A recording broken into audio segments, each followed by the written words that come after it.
Grid Alliance is a proud sponsor of Public Power Underground, a subsidiary of NextEra Energy and the leading transmission company in North America. Grid Alliance is a transmission-only utility company that's more than just wires.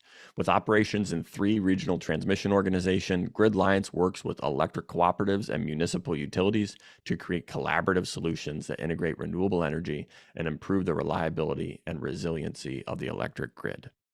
Learn more at gridalliance.com. That's gridliance.com.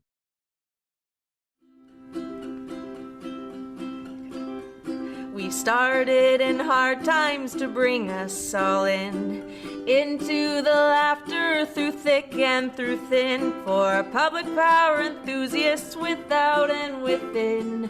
Roll on, enthusiasts, roll on.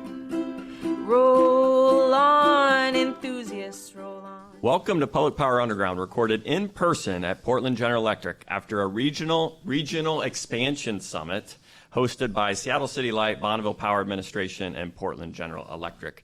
We're recording a special episode on shared regional interests. I'm Paul Dockery, the creative director and host of Public Power Underground, and the senior manager for energy resource strategy and planning at Seattle City Light. Joining me are 4 participants in this regional expansion summit to talk about our shared interest in regionalization and talk through all our vibes and emotions related to working together towards a solution. First up, I'm going to introduce Jan Smutny-Jones. Smutny-Jones. I got it right. We'll edit it out, maybe, or maybe not. The Chief Executive Officer of the Independent Energy Producers Association. IEP is California's oldest nonprofit trade organization, representing the interests of developers and operators of independent energy facilities and independent power marketers. Welcome, Jan. Thank you. I'm glad to have you here. It was a fun conversation upstairs, and you were a part of it. So thank you very much. Thank you. It's been glad to be here. Yep. Joining Jan and I is Mary Wiencke. Mary is the executive director of the Public Generating Pool. The Public Generating Pool is a trade organization with a large presence in the Northwest, representing consumer-owned utilities with own generation. Hi, Mary.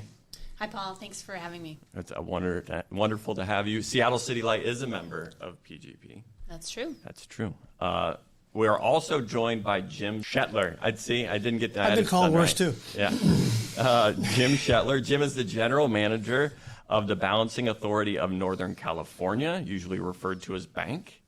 BANC is a joint powers authority and is the 3rd largest balancing authority in California and the 16th largest balancing authority in WEC. Hi, Jim. Good afternoon. I'm glad to be here. Looking forward to the conversation. Thank you. I'm glad to have you, too. We're going to try to make this infotaining. That's the goal. Okay. Lastly, we have Chris Robinson, also a member of PGP and also a balancing authority in the WEC. Chris Robinson, Tacoma Power is a public utility providing electric power to Tacoma, Washington, and the surrounding areas, and also operates its own balancing authority. Chris is the general manager for Tacoma Power. Thanks, Welcome. Paul. It's great to be here. It's great to have you. It's great to have all of us here. So the Regional Expansion Summit hosted regulators, key stakeholders, of which you all were, and leaders from the energy industry for the purpose of grounding any discussion of regional expansion in the areas where we have shared interest. In true Public Power Underground fashion, we're going to lighten up the conversation by introducing topics with quotes from the Apple TV comedy Shrinking, starring Jason Segel, Jessica Williams, and Harrison Ford, who all play psychologists. Now, I warned all of you that this would be a show we discussed. Did anybody watch it? Has anybody seen some Shrinking? Have you gotten this joy in your life yet? Not yet. Not yet, no.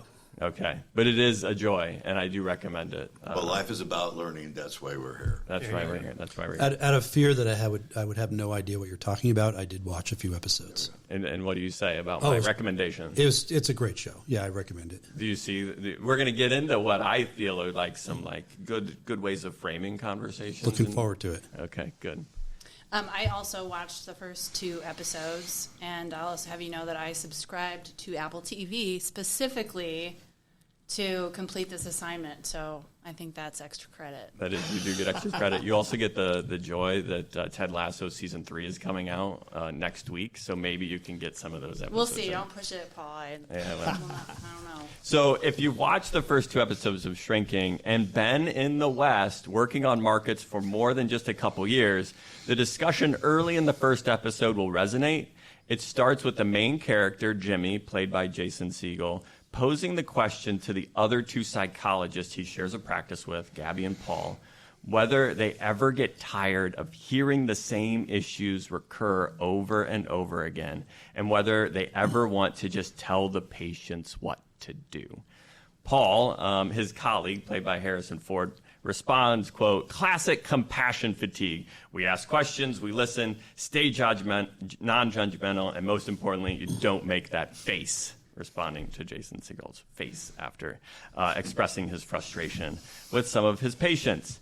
They also coined the phrase psychological vigilantes for this problem of the ethically problematic behavior of telling patients what to do and taking away their own agency. I think it would be unfair to ask all of you if you feel like you are market vigilantes sometimes. I feel as though that would be maybe a step too far. And maybe we can talk about whether sometimes you have compassion fatigue around discussing of topics. Maybe that's fair. But I wanted to start with you, Mary, because PGP put together a organized markets retrospective in 2021. And I did want to get your feel from the conversation today and the conversation we've been having recently, whether you feel like there's a difference to this conversation than prior ones, if we're making some progress, and anything else noteworthy you would take away from the conversation earlier today.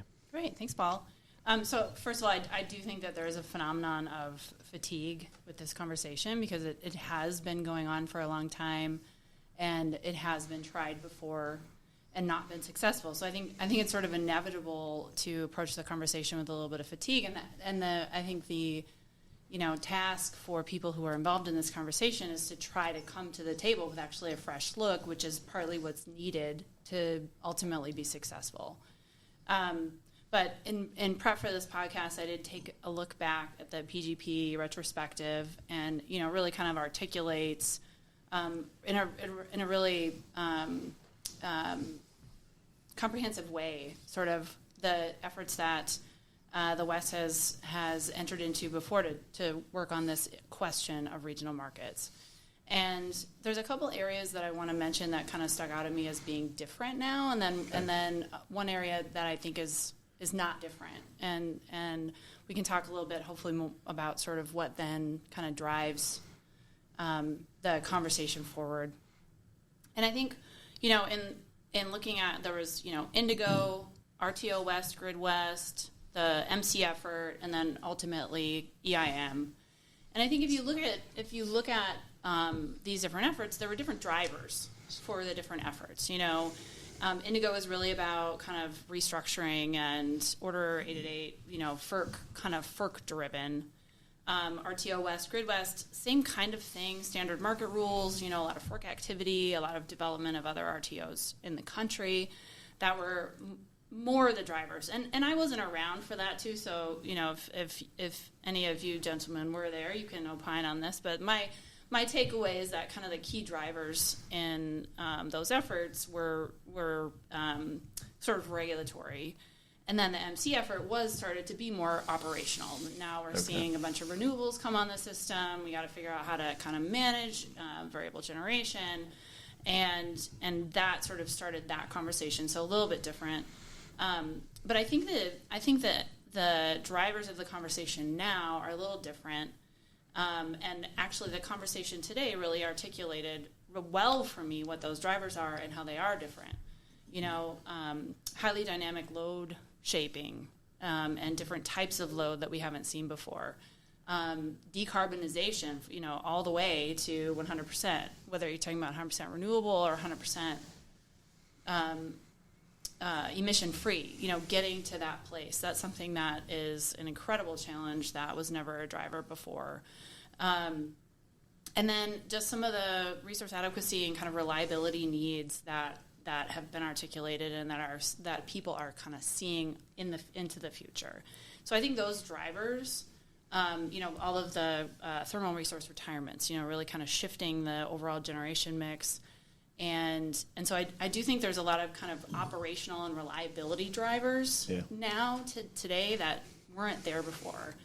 And there is kind of this sense of urgency. And I don't know to what extent there was a sense of urgency before, but it does feel like there is a lot of conversation about a sense of urgency. So I do think the drivers for this conversation are a little different. I do think many of the issues, though, many of the sticky, challenging problems are still the same. Transmission cost allocation, BA consolidation and depanking transmission rates, those are really hard things to try to accomplish. And I don't know that will ever be easier, right? And those were if you look at the retrospective, those were the kinds of issues that really kind of created breakdowns. When you get into the details and you start seeing, who are the winners and losers, how are things being balanced and things like that, it ends up kind of being too hard at the end of the day. Those issues are still the same. The other thing that I think is the same that I was really sort of thinking about today as the group was talking is that sort of the political realities are still the same. Yeah. And I think that to me is a really challenging component of this.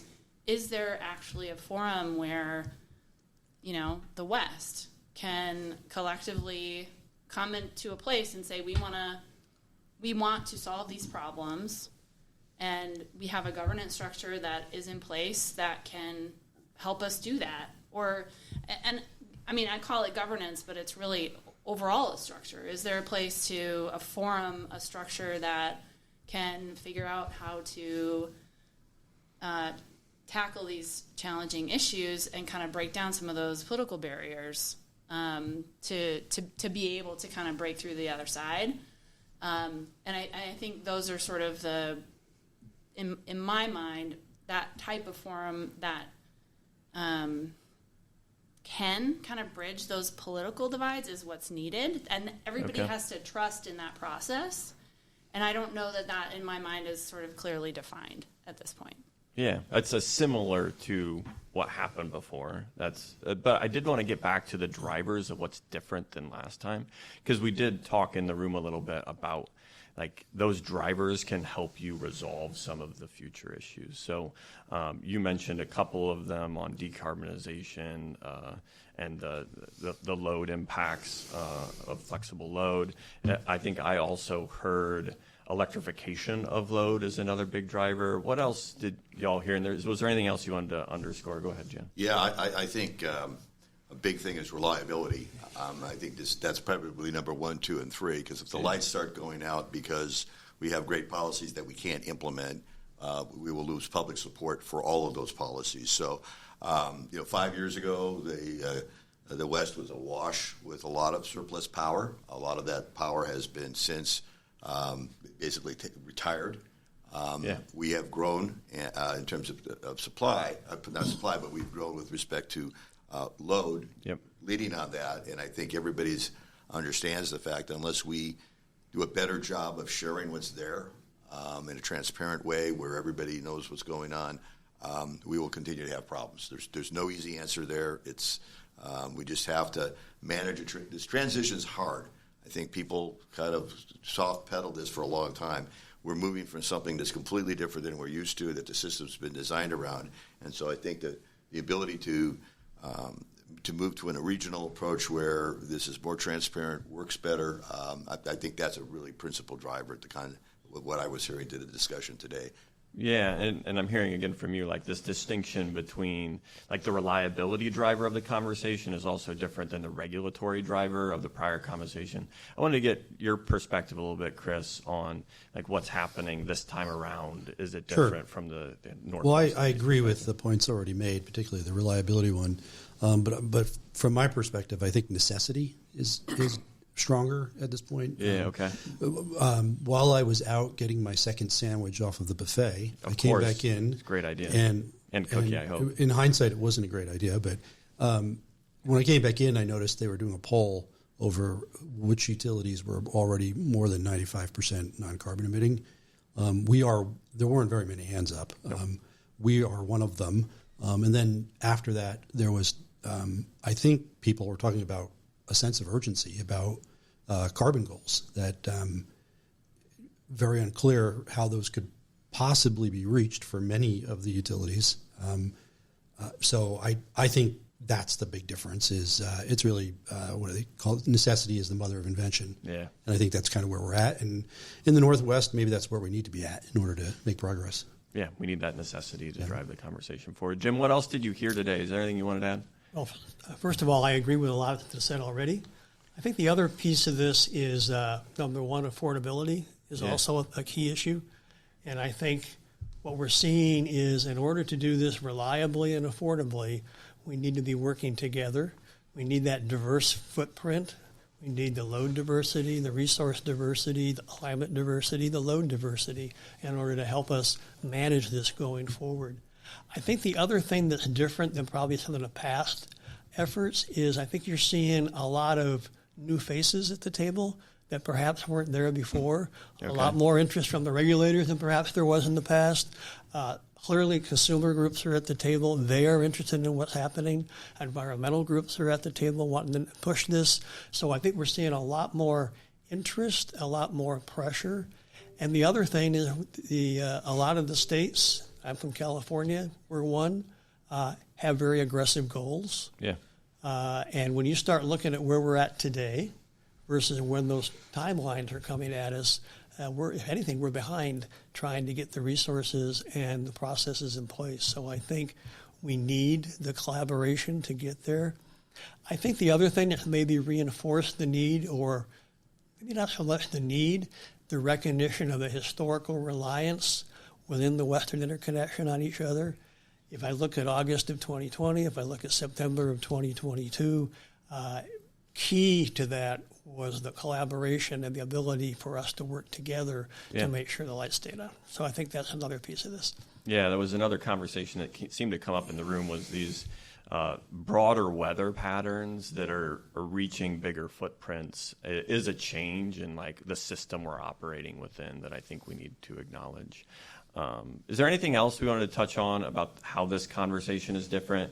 I mean, one thing that was mentioned in the room is probably worth underscoring is I think we all kind of see that the status quo is no longer viable. And Chris, that kind of speaks to your point about the necessity is the mother of invention. Like, do you feel like we're all seeing that similarly and that was underscored adequately today, that the status quo probably isn't a viable path forward anymore? I don't know. I mean, I think that's probably accurate. You know, we're an EIM participant, and when we joined EIM, we did it for a couple of reasons. One is we really thought it's a market evolution, and it was kind of the first step in that evolution, and you got to kind of go along with the evolution, right? And then the other one was we were fearful that market liquidity would dry up in the real-time market, and it really hasn't. Which is kind of a surprise.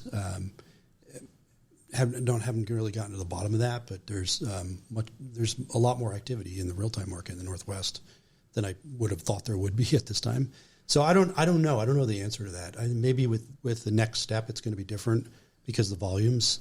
So we'll see. Yeah, interesting.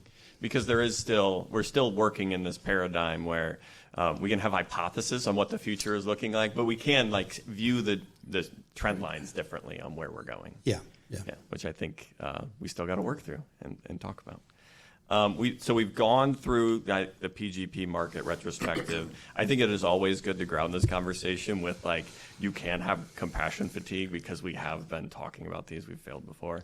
But I did want to pivot. Like one of the topics today was like barriers, opportunities, and benefits of regional expansion, and it resonated with me. And I got the framing of the next question. If you're all ready for it. So Harrison Ford plays a character named Paul, who during this comedic exchange about his colleagues not knowing anything about his personal life responds with, quote, "Look, I don't have people in my home. It's not that I'm antisocial. I know you do this," meaning picking on him about pushing on his personal issues, "to shame me because I'm a somewhat private person, but it just strengthens my resolve. I'm pro-boundaries. My family is for me. My home is my fortress of solitude." So, Jim, the California Assembly Bill 538, introduced by Assembly Member Christopher Holden, proposes revisions to the way governance could work for the California Independent System Operator, which in some ways changes the ISO's metaphorical boundaries. So, bank is both public power. You're in California, you're a member of the EIM, or you're a participant, in the EIM, but you are not a member of the California Independent System Operator. Correct. So can you talk through how you engage with market participation, how you're thinking about this issue, what market participation has meant to public power in California, and talk about those benefits, opportunities, and barriers of joining, changing the ISO's boundaries from your perspective? Sure. Are you pro boundaries? Within limits. Yeah, right. I mean, it was a good quote. You haven't seen it yet, but it's a good quote. I'm looking forward to watching it. So I often refer to myself as the non-Californian within California. That's right. And there's a lot of history behind that. You're a Northwesterner in California, right? Is that what I heard today? Well, so far the Pacific Northwest has not revoked my visa, so I'm allowed to come back up here. First of all, looking at public power within California, there's a broad range of public power entities. Some have been within the ISO, or ISO members are fully within that market. And then there are those of us like a bank, an LADWP, who are separate balancing authorities, have been a little reluctant to participate in the ISO. I think EIM was our first toe in the water. I can say from bank's perspective, it has far exceeded our expectations. Okay. If you go on the quarterly benefits analysis that the ISO does, bank repeatedly comes in at least number 3, if not higher, in the quarterly benefits. And I keep asking Elliot if he'd please send me a check for that amount of money. But so clearly we see benefits from a financial standpoint that far exceeded what our expectations were. But probably equally, if not more important to us, was the fact that we also see reliability benefits from participation in the real-time market. I think that was reinforced in September of 2022, where I think EIM helped us keep the lights on. And then the other thing is it's helping us from an environmental standpoint in allowing a better way or an easier way to integrate renewables into the footprint. So we're very high on EIM. We're in the middle of evaluating the day-ahead market, EDAM, as an opportunity. I haven't made that decision yet as an entity. I hope to be able to have some kind of a feel for that by mid-year, but we're doing the evaluation. When I look at the legislation, I kind of look at the legislation as an opportunity for California and the rest of the West to engage in some serious dialogue about what are the issues that have faced us in the past, are facing us in the future, that have made life hard for us to work together, and what could we do to make those easier. I do think that at the end of the day, California wants to be a participant in a broader Western market, whether that's an RTO or a day-ahead market, I won't get into. I think different people have different views on that. But I do think California recognizes that for us to be successful, to meet our goals, to meet that reliability, affordability issue we talked about earlier, we need to be part of a broader market. And so we want to engage in that. I think the legislation allows us to do that. It will be a tricky road. Not everybody in California. Yes, not everybody in California is ecstatic about have a broader market and be part of that. Governance change for the ISO, it will be a challenge to get there. But I think those of us that are in the industry in California recognize the need and the desire to work to try to make that happen. Yeah, I think I heard today it iterated that California is not a monolith. I think it's fair to say the Northwest isn't a monolith and the West isn't a monolith either. Chris, can you talk a little bit about legislative change in California, governance changes, and where we are in the Northwest, or where Tacoma is, and Sure. the way you think about governance and its importance? Yeah. So take a little step back. So where we are is we actually are very supportive of the concept of expanding markets and expanding geographical footprints, really everything everybody agreed on today. Yeah. And honestly, I don't know that many people that aren't, at least in the circles that I run around in the Northwest. Our concerns are, I tried to articulate a little bit today, but the market needs to kind of work for everybody. And the rules of the market design, the price formation rules, that sort of thing, need to ensure that everybody, both buyers and sellers, are getting the right price signals and prices are equitable and that sort of thing. So that's where most of our concerns are. They're really things that I think are solvable if the will is there. But I can't solve them. I'm just a small utility in Pierce County, Washington.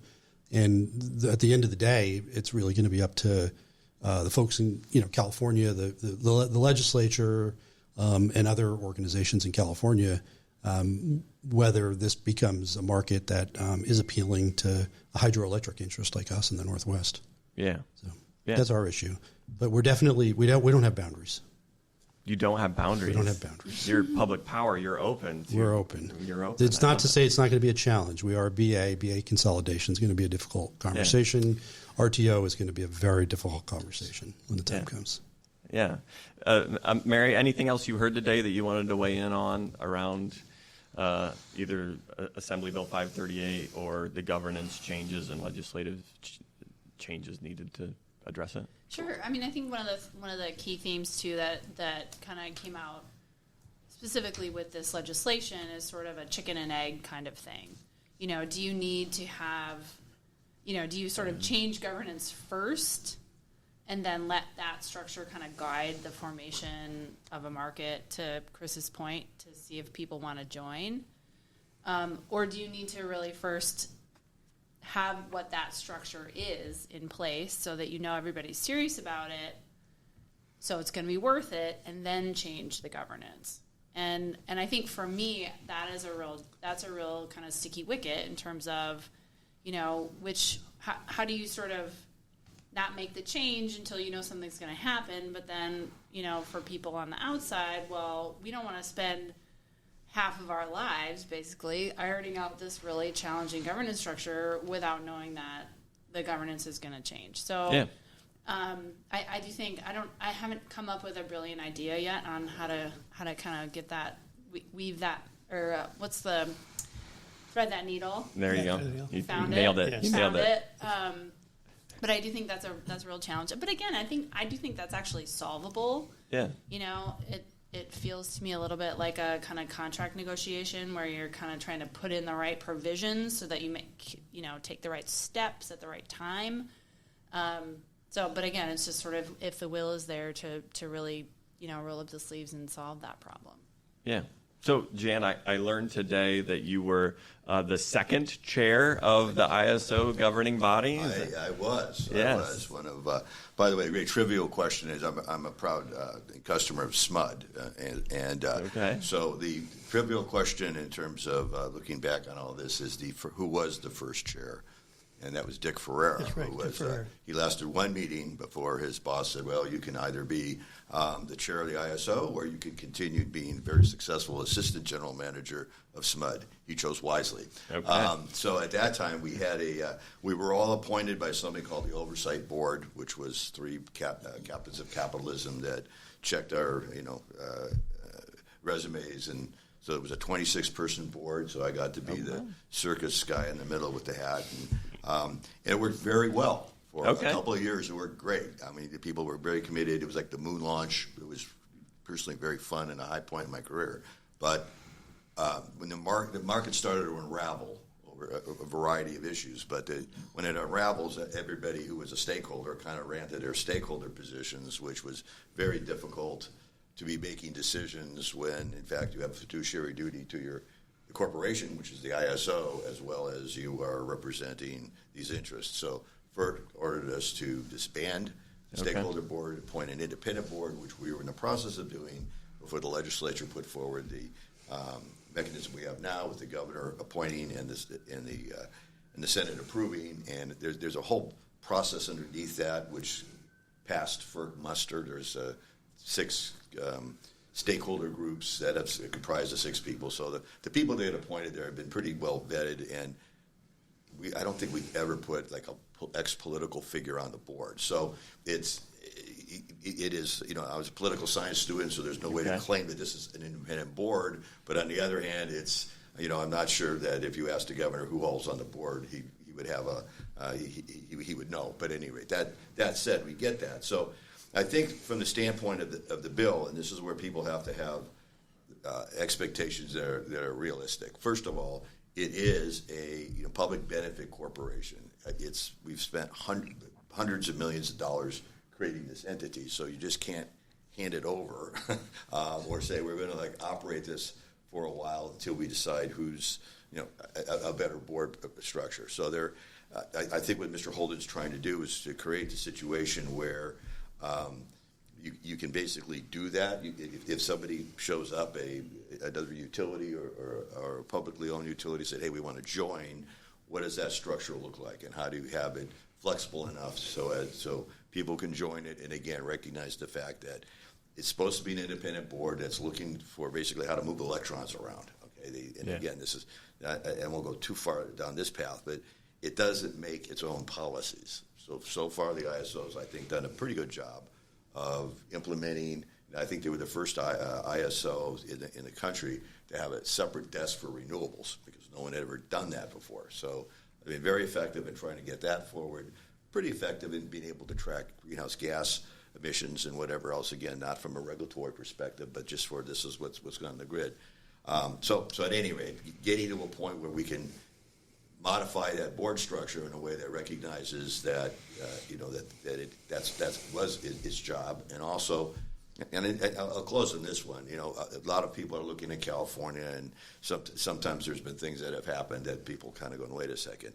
The flip side's true as well. So there's still a hangover from 2000, 2001, where there are forces afoot in California that kind of felt that they were taken advantage of by resources elsewhere that could be produced very, very cheaply and sold to California for $250 ago. So at any rate, so that's there. And so the question is being able to overcome that and move on, because I think that's in the best interest of everybody. Otherwise, we're going to get trapped in sort of nostalgia about what happened in 2000, 2001, or some other point in time along the way. Yeah, let's talk a little bit more about that, because I do think it's helpful to acknowledge both or the entirety of the West feels trauma from the energy crisis. Yeah. And I think I heard from you today, there's still in California some carry-on effect and hard feelings, we'll call them, towards participants in outside of non-California. That's what I heard today. And I think in the Northwest, maybe we don't acknowledge that enough. Does that make sense? Does that make sense, Mary? Do we don't acknowledge that enough? Or was that just, I don't know. We all have trauma, and we all probably need to work through that energy crisis trauma together. I am not a psychologist. And neither am I. I watched Shrinking, though. Yes, I watched Shrinking, so I watched 2 episodes, so I can... Obviously. You're a professional now. Qualified. But, so a lot of people, as you mentioned, experience trauma in the energy crisis, and it seems like when you have experienced trauma, it might be hard to be sympathetic with others that might have also experienced trauma, in particular when you think it was probably their fault. Yeah. So I think it's I don't think it's hard. I think it's challenging. So it's not so much maybe it's not recognized, but it's psychologically difficult to be sympathetic in that circumstance. Yeah. Potentially. Anybody else want to comment on the trauma? I'm happy. This is the Shrinking. We framed this entire episode about the psychological and emotional, all the vibes. Get through the vibes. Now I wish I had watched the show. I feel disadvantaged here. But, at the end of the day, I think there are those within California and those outside of California who feel like they got, excuse my French, screwed in the energy crisis. I don't think we have to beep that even. I think probably we can don't. That in. No, I don't think you have to take that out. And I think if we're going to move forward, we need to acknowledge, yes, it happened. Yeah. None of us are happy that it happened. Some of us got hurt by it. But if we are going to move forward, we have to put that behind us and be willing to talk about what do we need in the future. And then, we had an interesting dialogue about that earlier this afternoon, and Mary raised it again, is what needs to be in place as far as governance for people to feel comfortable. And it's a little bit of a chicken and egg syndrome that we have here, because until you know what the footprint is and what the tariff is going to be, that will influence to some degree what the governance should be. So I think we can come up with a concept, maybe a template, maybe a letter of understanding or that says, if we move forward, these are the basic features of a governance that we need to have in order to move forward. But I think we would probably be kidding ourselves if we said, well, let's define the detailed governance structure today until we understand who the players, the footprint, what the tariff look like. I think that'll influence some of the governance decisions. Yeah, can we talk a little bit more about that? Because I do think this is an area where we need to make sure each other know where they're coming from and can kind of understand the perspective. Because I think, Mary, you articulated from a Northwest person's perspective, we don't want to spend years on governance that isn't going to go anywhere. And I think we've heard that California does want some commitment to moving forward in order to move change. And I think, Jan, you kind of articulated that as well. Is there more we need to unpack there about the respective positions of the entities that we need to kind of make sure we've shared? Can I ask a question? And this is follow-up to, I think, what both of you have said. And it might be a little provocative, but I'm just going to ask it anyway. But please take it in that vein. So, you said that historically, after the crisis, there was an effort to set up a board that was independent, and that the legislature kind of stepped in, Yes. and did what it did for a reason. But I'm also, what I struggle with a little bit is, why can't we just make the board independent? Why, especially if the governor can't even name the appointees, right? I mean, it's maybe not even a body that he tries to exert political pressure over. I don't know. But if that was the direction that California was going at the time, what is unacceptable about simply making the board actually independent? Even in the absence of some type of elaborate RTO structure. Well, that is a good question, and the reality is that the process of how you choose who the independent board members are would be is I think at the heart of that issue. So if you look at the Western energy and balance market, there was sort of a transition there that seemed to be somewhat of a created no attention to the legislature or anybody else. That seemed like a good way of moving things forward. And ultimately, there may be something similar to that's what you end up with.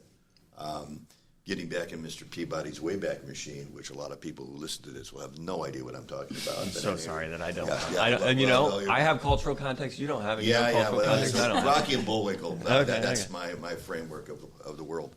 But if you, at the time, I guess from the state's perspective is everything went to hell in a handbasket because FERC wasn't doing their job. So just a little bit of, one of the values I have, one of the very few, is that since I've lived through all that, I can share stories. But, California, when we created our structure that led to the ISO and everything else, the entire California congressional delegation sat in a room having lunch. This is the first time I think that ever happened. It has never happened since. And signed a letter that basically told, it was designed to tell FERC hands off of the California business model because, this is this work of art we did. Okay, fine. So that was signed by all the congressmen, and FERC knows about that. So when the wheels start falling off the train at the ISO, it's sort of let them figure it out, let them sort it out. That gets translated, however, by the people at that time, Governor Davis, as they're not doing their job. So they jump in, and so that's really at one point where we end up. So I would love to see a process that could just sort of move through, without any sort of creating a new oversight board or any other kind of new structure that gets there. That's above my pay grade right now. I think we need to come up with some good suggestions that everybody's comfortable with. There are other RTOs around the United States that have independent boards, and they seem to be competently run. And most even non-RTO transmission entities seems to have boards of directors that know what to do. And again, most of what being a board member of an RTO or ISO is you're not creating energy policy. You're not creating greenhouse gas standards. You're trying to implement what the states are doing. And so, from my standpoint, if we can come up with a simple way where people kind of go, okay, that looks about right. We're okay. And again, this is not a government entity. That one dime of the taxpayer dollars goes into the ISO in California. Right. So its budget isn't approved. And just one other note, the governor can't remove a board member.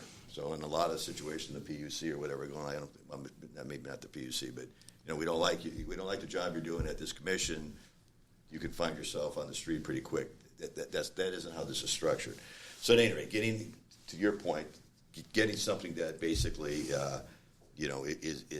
can move relatively quickly and people can buy off on coin. That looks like a group of people that we can hand keys to the transmission system and live on.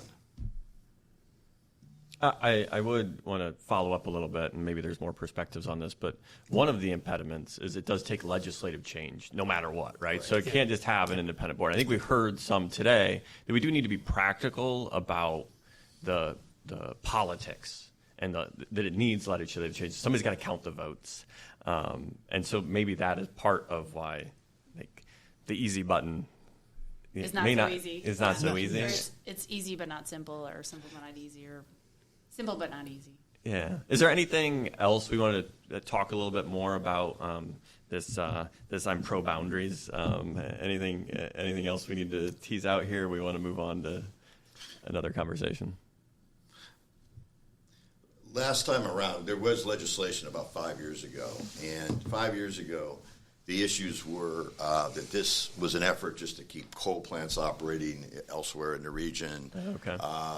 There was concerns about we had a change of administration, if you'll all recall, that somehow California's carefully crafted greenhouse gas standards and everything else were going to be ripped away by FERC and whatever. Well, none of that came to pass. And in the meantime, pretty much most of the western states, with maybe two exceptions, have what I would call complementary policies. They're not exactly what California's doing or vice versa, but they're complementary. So that's changed significantly. But those were boundaries before that I think now create an opportunity, because there's no way in the world everybody's going to get to their climate change goals if we don't do this cooperatively. We're going to get to this in a minute, because greenhouse gases, nor do the electric charges, really respect political boundaries of the states. So I think this, in terms of boundaries and releasing them, I think there's, that's a significant benefit there. And then last but not least, I mean, a lot of, and I think you referenced that earlier, so, and I know, Jim, this is near to his heart, is transmission costs. There are no two utilities anywhere on the planet that have the same transmission costs. It's an issue of vintage. There's all kinds of issues. And I spent several months of my life trying to negotiate between Los Angeles Department of Water and Power and Edison, and that was was part of the ISO, and that didn't go anywhere because there was significant difference in the cost there. That's flipped, by the way, in the 20 years since. So yes. So this is one of those things, and I know foundationally this is always going to be an issue, and so you have to, and we had to do that prettying up the ISO. We used to call it carry your own dead. There was a point in time where the utilities continued to carry for their transmission, and they basically blended it several years in, if I recall correctly. So that there's ways of getting around that. Yeah, I think the context about what was different last time, because there was an attempt to change this 5 years ago, and there were some political differences between then and now.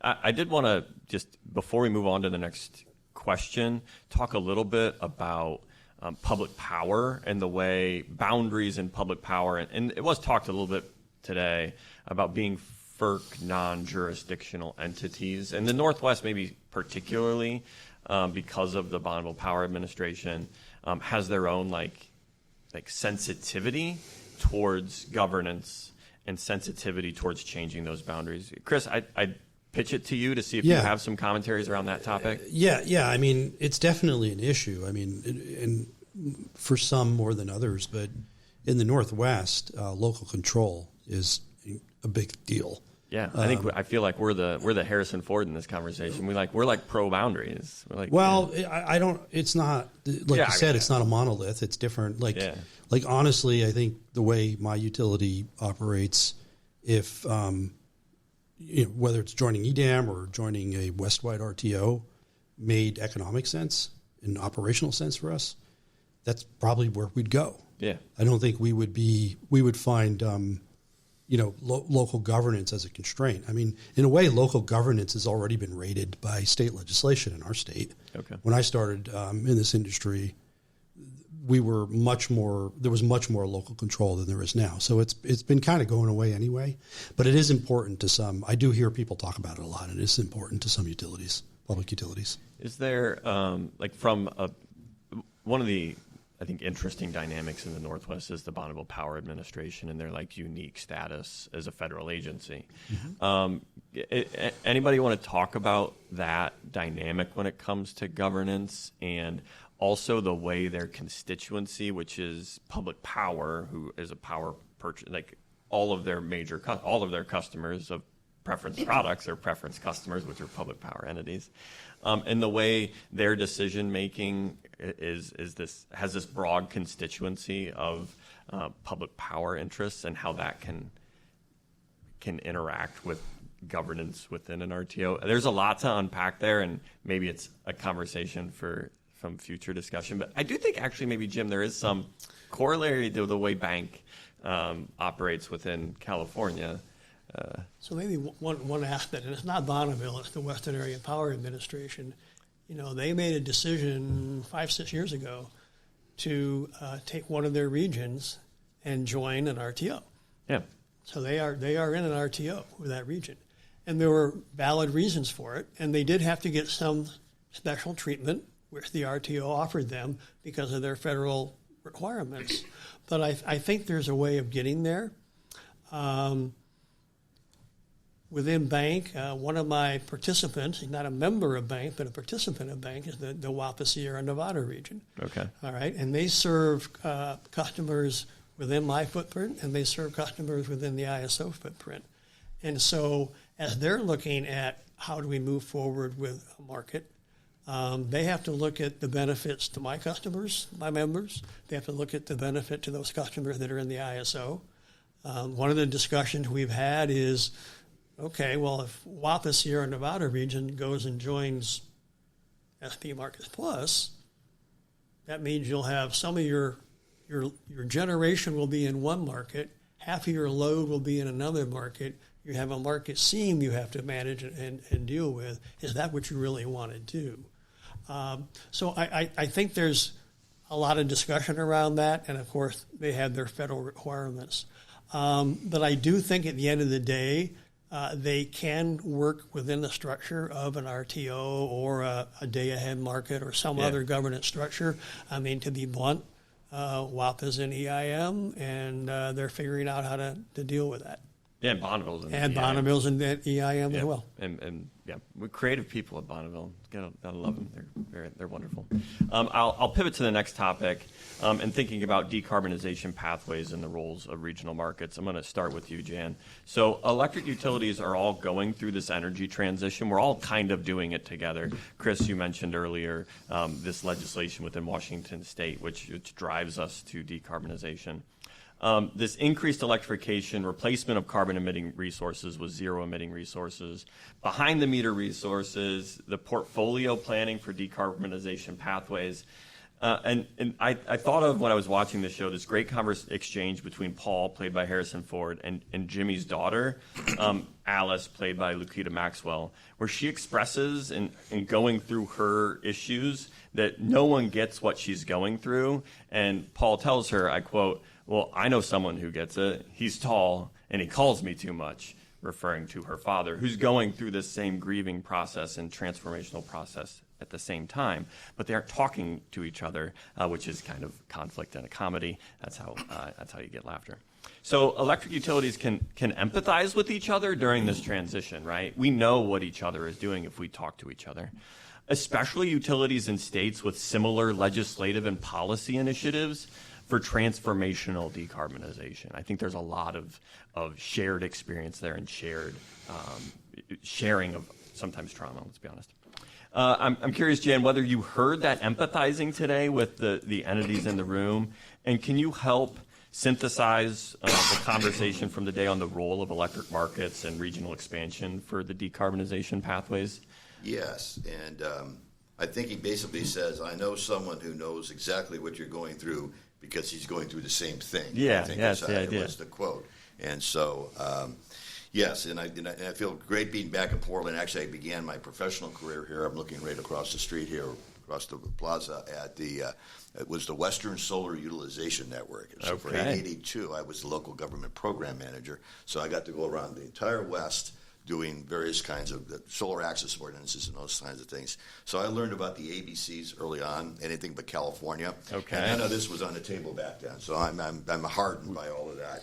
But what has changed since then is this issue with respect to decarbonization. And what I really heard today was very different than conversations that I've been in a lot of meetings over the years where there's regulators in the room and whatever else. Everybody, everybody in the room today, which was primarily Northwest and California, have decarbonization policies. Yeah. And as I said earlier, they're complementary, but you have issues like how do you track it? If you're a regulator, and how do you do that? And the ISO does do an okay job of basically being able to tell you what the carbon mix looks like. I mean, they're not an enforcement association, but that's not what their job is. But they kind of try to track there. And going forward, that's going to be very important. But when you have, these are kind of constrained by political borders, or we have control over this utility. So what are they buying? How is that working? And it's very important. It's obviously very important to the utility because it's sort of like you want to get credit for whatever you're paying for. So I think there's a lot of growth in that area, a lot of work that needs to be done. I don't think it's insurmountable. And I think that the ability to basically recognize the fact that we're all, as I said this earlier, we're all in this together. Yeah. And there's been a significant amount of decarbonizing in the West already. Speaking for my own state, when California began this in sort of the mid-2000s, the electric sector was about 23% of the carbon emissions. It's now down below 14%. Half of that was because at that same period of time, we built out the natural gas fleet, which backed out a lot of the coal. Yep. At that time, we were 16% coal. We're down, I think, below 2%. Yeah. Very, very. So there's a lot of progress been made there, and so that's about half of it was there, and the other half came from a significant introduction of solar and wind, which I represent those folks too. So we've got a pretty good resource mix. When you look around the West, there is a significant resource mix that I think can go a long way in meeting these goals. But as I said earlier, this is going to be really hard. Yep, it's going to be really hard. We have 100%. We have 100%. Let's see, clean. We have got. It's also sometimes described as carbon neutral. There's about 3 different definitions that we haven't thought about that yet. But everybody, I think, in the West has a similar thing. And I was listening to somebody just recently who's well respected in California opine that getting to 85% of that goal with the technologies that we know today, that we have today, is doable, and it's probably doable in an affordable way. But that last 15%, Yes. There's some 7th grade girl working in a science class right now studying who will come up with this, 15 years from now in a graduate paper or whatever. Who knows? Okay, so Yeah. and I think it's in our collective best interest to kind of try to figure out how to move this thing forward in a Western regional way, because otherwise we're not going to get there. Yeah. So it is the pain of moving through this and transforming the grid. I think you're articulating really well. It came out today. It also is really important from a regulator's perspective to be able to track this thing is one of the things I heard today, and those tracking mechanisms maybe don't exist robustly for compliance today. Mary, do you want to talk about carbon compliance pathways and the ways we can work together to solve this, or would you like to change topic? Yes, just fix this. Fix this, right? No, I'll try to be brief if I can. I mean, I think the central challenge is related to what we were talking about before, sort of about local control, right? I mean, states need to retain the ability to meet their energy goals and comply with their energy goals and know and have evidence that shows that they have met their goals. And as you move into a regional market, the whole point, right, is to reduce friction, reduce bilateral friction, use the electric grid like a big pool, and that makes it a lot more challenging to actually have any real certainty around what types of energy are serving your load because you're just in this big footprint. Yeah. So I think you inherently move in the direction of making it harder to produce evidence of, the fuel type that is serving load in a particular geographic area within that market footprint. Yep. So it becomes harder to sort of produce that evidence. At the same time, the whole point of a regional market is to enable, in some respects, decarbonization and reducing emissions. So there's this real tension, and I think if we can kind of like level set on that sort of central thesis, then hopefully that can be kind of the somebody said it today, the pole star or something that's sort of grounding everybody in where we're trying to go. I don't want to scare states into thinking that the idea is to change all of their policies all around. Yeah. But I do think there has to be some recognition that what exists today is something that is probably unworkable. Even within states, you have states who Washington is a great example, right? There was a ballot measure passed, I-937, in 2007. And that was an RPS. And many states passed RPSs in that same time frame. And the RPS policies actually had a very different intent than your SB 100s or your CETAs.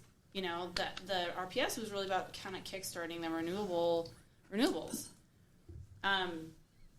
But now, if you're really thinking about decarbonization, you need to credit and think about activities that don't produce renewable generation, but reduce emissions. Yeah, okay. And so how are you going to kind of track and credit those activities? You really actually need to track emissions and renewable energy, and you need to have kind of a rational system of doing so in order for everybody to kind of have confidence in the fact that they're meeting their goals. Yep. So it's a challenging topic. It's actually one that PGP has been doing some thinking about, and and I know there's a lot of conversations out there about developing kind of a tracking system. I don't think that a tracking system solves all of our problems, because you have to, there are very strong opinions out there among states, across states, among stakeholders that have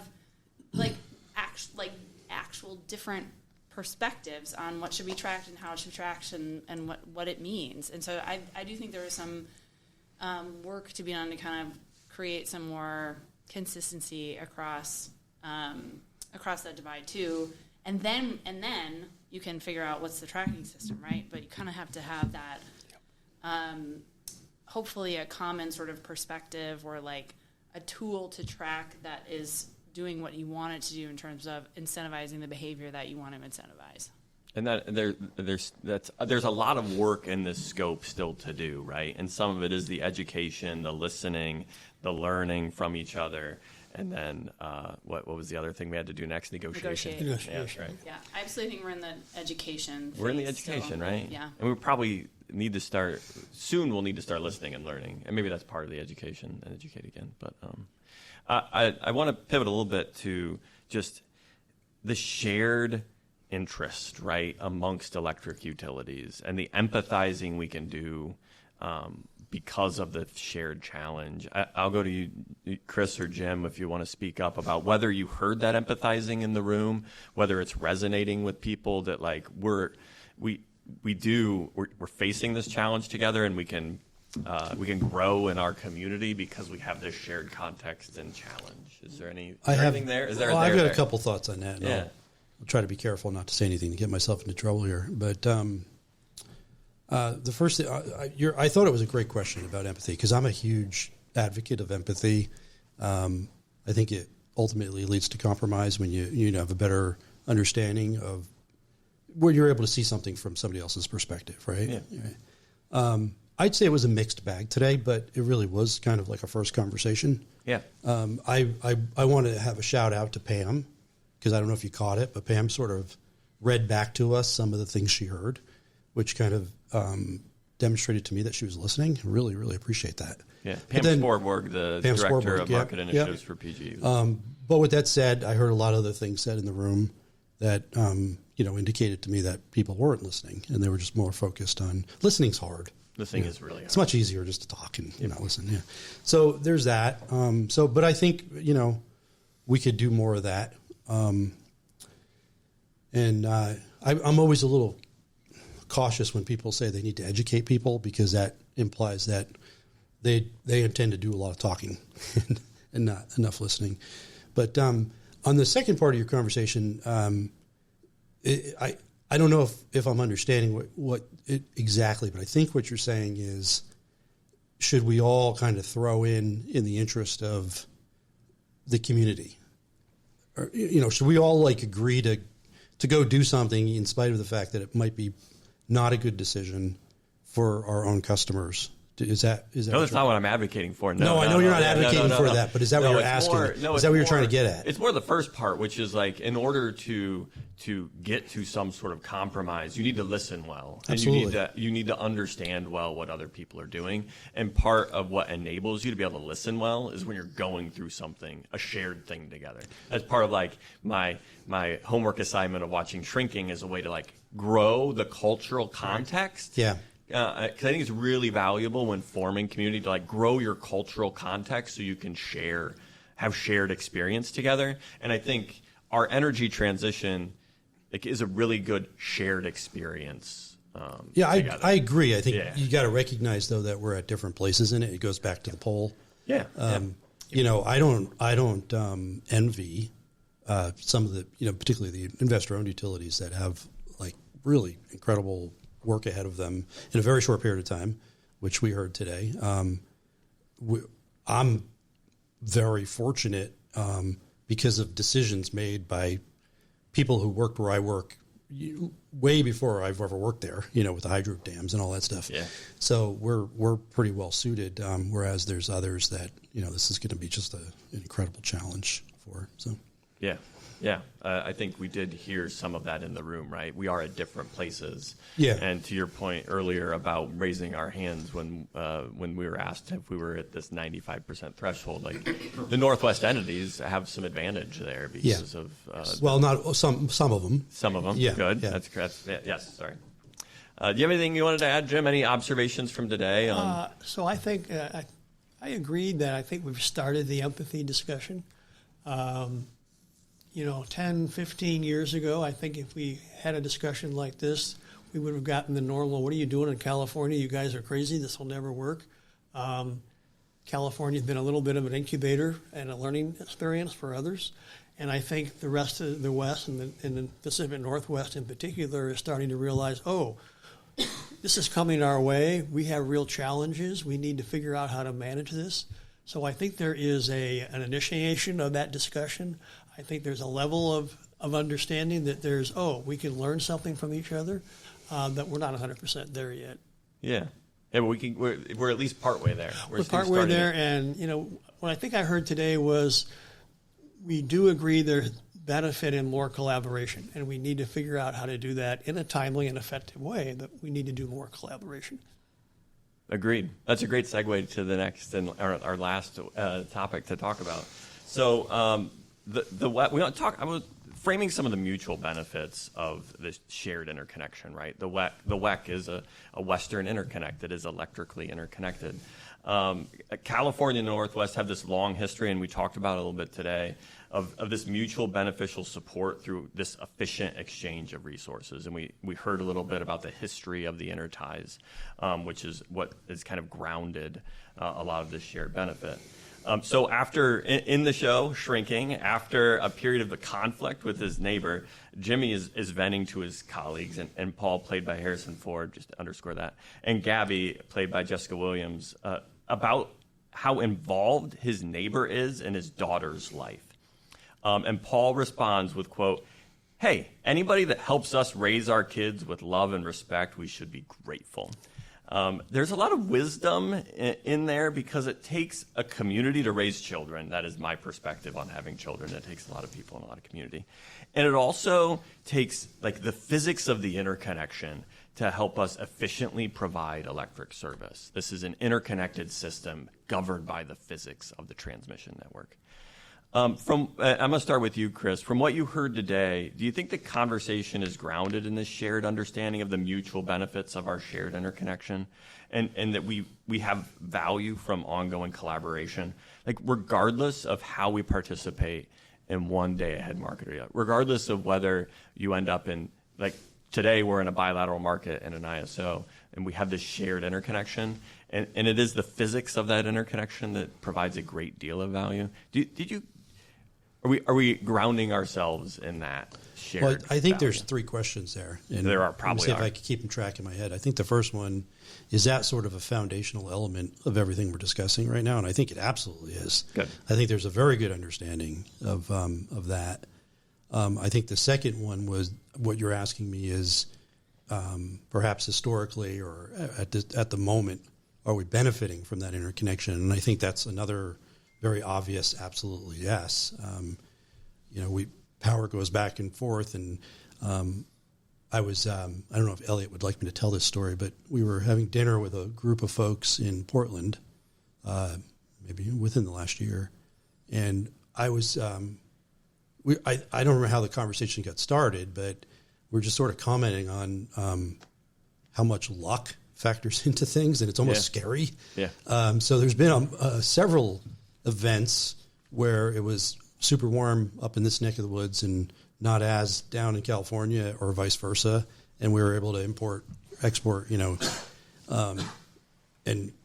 you always worry, God forbid, what happens when it's like that in both regions. But yeah, I think I'd say we've benefited greatly economically and from the standpoint of reliability, right?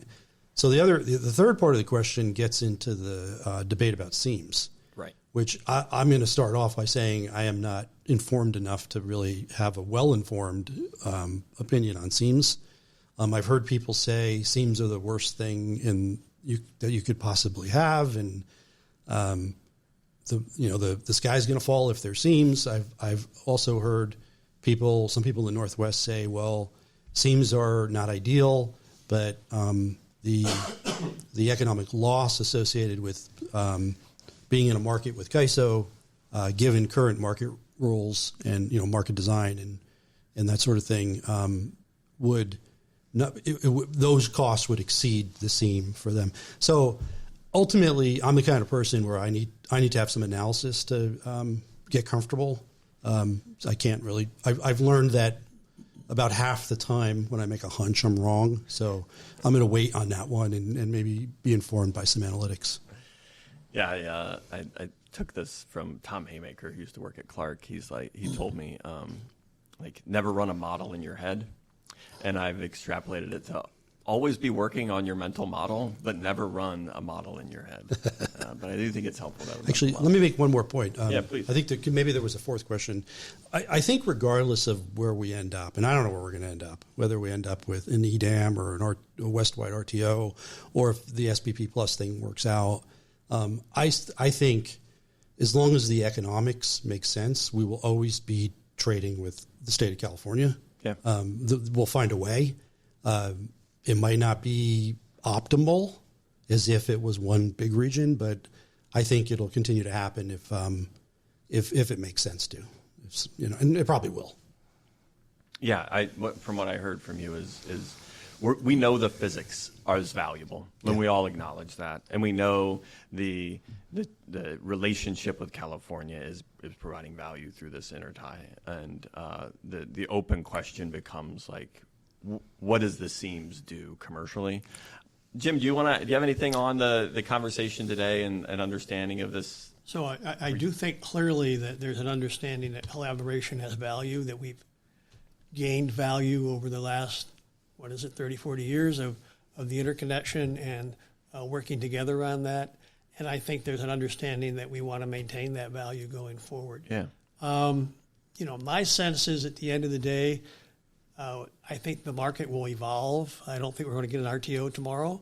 Yeah. I think we're going to go into some kind of a day-ahead market. My guess is in the Western Interconnection, there will probably be more than one day-ahead market. There will be seams. I don't believe seams are ideal, but you know what? They work in the Eastern Interconnection. They figure out how to manage them, and life goes on. So I think we will find a solution. Being an old WEC board member and looking at the West from a West-wide perspective, ideally I'd like to see us in one footprint and in one market. Like I said, I don't think that's going to be reality. We'll just have to see how it evolves. But I think we'll work the seams out as we understand what they are. Yeah. I'll pivot to you, Jan, and we'll let Mary have the last word unless she wants to ask questions along the way. But any perspective on what we heard today and the mutual benefits of regional expansion? I think a lot has been said already about how we have been interdependent for many, many years, and a lot of the policies that we have are dependent upon that. The only thing I would add is actually Carla Peterman brought it up, and it was repeated a couple of times, is watch the trends, follow the trends. Yeah. We all kind of know what's going on now. I live in a state where in December we were in a drought. We now have 200 times the average amount of snow and water we need, and we may be flooding tonight. Probably. Yeah, so we're going back and forth, deluge, drought, and that obviously has an impact. We're seeing the same thing go on. Obviously, the Colorado River, which is very important to a large portion of California and other states in the West, that's looking pretty severe. The weather, when it hits 106. When I lived up here, I noticed when it hit 80 degrees, people up here got really cranky, much less 106. In Sacramento, 106 that's just the beginning of summer, so it's no big deal. But at any rate, you have these weather patterns and trends that are changing, and I think we need to be paying attention to, paying attention to that, and sort of the assumptions we have about hydro, the assumptions we have about wind patterns. All of those things are subject to change, and a larger footprint and being able to adjust to that, I think it has a benefit associated with it. So it's more of let's try to think forward a little bit. It's not going to be precise, but the reality is what are those weather trends? What are the usage trends? And we only touched upon this very briefly, but we have an insane amount of generation to add now. In California, it's 89,000 megawatts of additional clean resources by 2045. So I'm not exactly sure how we're going to do that, but I think it's also going to involve mutual working with our neighbors and on getting to that. And I think each state has a similar kind of goal, and we'll have to see how that goes. But I'm happy that this discussion happened today. I was very impressed with the cooperative nature folks. You cited 5 different transmission attempts we made over back in the day. I think the entire evolution of the Northwest coffee culture was designed around going to those meetings. Spent a lot of time going. I hadn't thought of indigo in a really long time, and I went, oh yeah. But we've made a lot of progress since then, because I thought what I was listening today is people that were coming to the table with, real life, experiences. We've done this in the past. This is what we've learned, and it's sort of like if we're going to move forward, these are kind of the things we have to address. So for me, it was I thought very positive meeting, and I think with a lot of thoughtful people that are actually looking for a solution and not kind of holding back, going we don't want to go down that path. So, yeah, it seems like there's still some we have stuff to work through, but at least lot to we're work through. focusing on solutions instead of just focusing on the problem. Mary, I'll give you the last words around anything, but also if you heard the mutual benefit conversation, and if there's anything from that you wanted to underscore, or anything else, quite frankly. Well, absolutely heard the mutual benefit conversation, and I think value and collaboration. I definitely think there is value in just people in a room with other people that they don't normally talk to every day, and listening, and meeting each other and building that relationship. I just think has value, even setting aside, what happens next.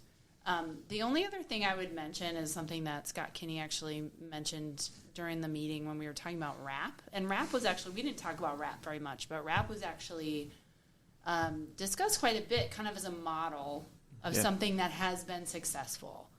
And I think we shouldn't lose sight of that, because I do think that we should look to what has worked, right? I mean, we've talked a lot about the other efforts that haven't worked and why, but we do actually have some successes, and let's look at those, and maybe that's a model to use moving forward. But what Scott Kinney said was, progress, not perfection. Yeah. And that really resonated with me, because I do think that what gets really hard, like these, not that today was an easy conversation, but it was an initial conversation. And having been in some of these types of conversations in the past, what gets really hard is when you get down a couple layers deeper, and all of a sudden you have real disagreements, and people don't, they want what they want, and you have to remember that it's not going to be perfect. You kind of have to move forward with some form of progress, and that it is going to evolve and change along the way. And I think that is really important to keep in mind as we move forward with this conversation. Agree 100%.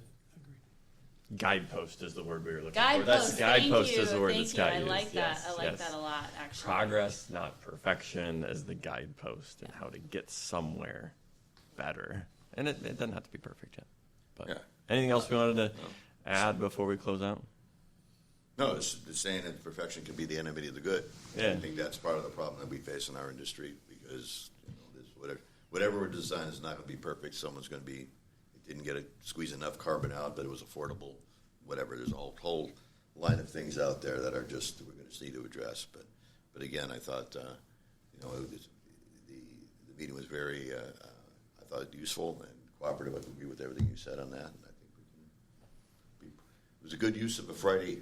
Good use of a Friday. Yeah, I often think we probably won't find the optimal solution, but we'll definitely find the equilibrium of a solution, right? If we work together. Any other closing thoughts? I'll kind of go around. Chris, any other things you wanted to close with for the electric utility enthusiasts? I guess. Well, what Mary said, I'm glad you brought that up, because RAP was something that the first time Frank came and talked to me about it, I was like, this is never going to happen. Yeah. But I think, again, it was a necessity, right? I think everybody got to that point. And I think there was another element. I think there was really outstanding leadership, both with Frank and Sarah, that kind of got us there. So it could be a model. Yeah, celebrate your successes. That seemed as a success. Jim, anything you wanted to add as the closing thoughts? Or Just that I thought there was a lot of value in the conversation we had today. It's a starting point. I think the challenge and the test will be, can we move from here into more detailed discussions that end up with some solutions down the end? Yep. Start some solutioning. Yep.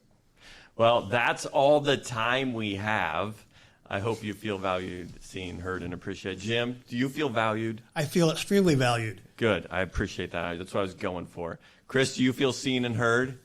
By you, Paul, I absolutely do. Yes. How about you, Mary? Do you feel seen, heard, valued, and appreciated? Yes. Thank you, Paul. Good. And what about you, Jan? We just met. We just met last night. Do you feel seen, heard, valued, and appreciated? I certainly do, and I hope to now be a podcast star based on this. Absolutely, you are. Yeah. Knocked it out of the park. Yeah, Absolutely. I'm looking forward to it. And we're here next week, right? There you go. Yes. Every Friday in Portland. That's going to be awesome. Public Power Underground is a co-production of News Data and Seattle City Light. You don't have to be subscribed to News Data to get this podcast, but it sure makes the podcast make a lot more sense. Public Power Underground for electric utility enthusiasts. Public Power Underground, it's work to watch. We started in hard times to bring Public Power Underground is a production of Seattle City Light and News Data. The views expressed here are our own and not the official views of Seattle City Light, the Energy Authority, News Data, or the organization of the guests also appearing on Public Power Underground. Public Power Underground is electric utility and electric utility adjacent news from a power department's perspective, and it's edited and published by the stellar team at Pioneer Utility Resources with sound mixing by Lucas Smith and video editing by Brendan Delzin. Our theme song, Roll On Enthusiast, was rewritten, performed, and recorded by Aaron Guillory and Ian Bledsoe. You don't have to be subscribed to News Data's weekly newsletters to get this podcast, but it sure makes the podcast make a lot more sense. Public Power Underground for electric utility enthusiasts. Public Power Underground, it's work to watch.